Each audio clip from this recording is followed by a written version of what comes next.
पश्चिम बंगाल की राजनीति में एक अहम और औपचारिक पड़ाव अब पूरा हो चुका है। विधानसभा चुनाव की पूरी प्रक्रिया संपन्न होने के बाद चुनाव आयोग ने नई विधानसभा के गठन के लिए आधिकारिक अधिसूचना जारी कर दी है। इस अधिसूचना को राज्यपाल के पास भेजा जा चुका है और उसके साथ ही राज्य में चुनावी प्रक्रिया का औपचारिक समापन हो गया है।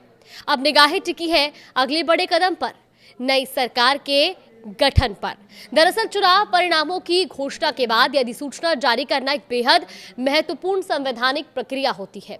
चुनाव आयोग के एक वरिष्ठ अधिकारी के मुताबिक ये सिर्फ एक औपचारिकता नहीं बल्कि वो निर्णायक कड़ी है जो चुनावी प्रक्रिया को सरकार गठन की प्रक्रिया से जोड़ती है।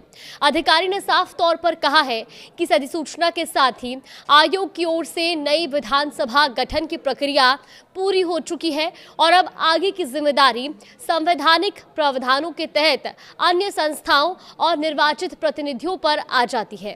अब सवाल उठता है कि आगे क्या? देखिए, इस अधिसूचना का सीधा मतलब है कि अब राज्यों में नई सरकार के गठन का रास्ता पूरी तरह साफ हो गया है।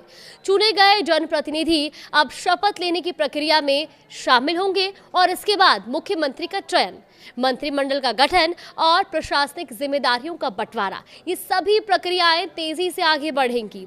चुनाव आयोग ने इस पूरे घटनाक्रम पर यह भी स्पष्ट किया है कि मतदान से लेकर मतगणना तक की हर प्रक्रिया पूरी तरह वैधानिक ढांचे के भीतर रहकर की गई है। आयोग के अधिकारियों का कहना है कि उन्होंने सभी स्थापित मानदंडों का सख्ती से पालन सुनिश्चित किया ताकि चुनाव स्वतंत्र, निष्पक्ष और पारदर्शी तरीके से संपन्न हो सके।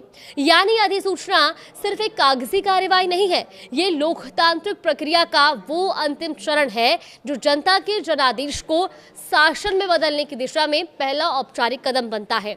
अब राज्यपाल के पास यह अधिसूचना पहुंच चुकी है और इसी के साथ राजनीतिक गतिविधियां भी तेज हो गई हैं। सरकार गठन को लेकर बैठकों का दौर संभावित है और शपथ ग्रहण समारोह की तारीखों पर चर्चा भी और नई कैबिनेट की रूपरेखा, इन सभी पर काम शुरू हो चुका है। तो कुल मिलाकर पश्चिम बंगाल में चुनावी प्रक्रिया का अध्याय अब बंद हो चुका है और अब शासन का नया अध्याय शुरू होने की दहलीज पर है।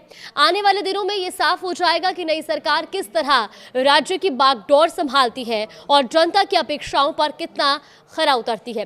फिलहाल इस अधिसूचना के बाद पूरा ध्यान शपथ ग्रहण समारोह और नई सरकार की औपचारिक शुरुआत पर केंद्रित हो गया है, जो राज्य की राजनीति में एक नए दौर की शुरुआत का संकेत है।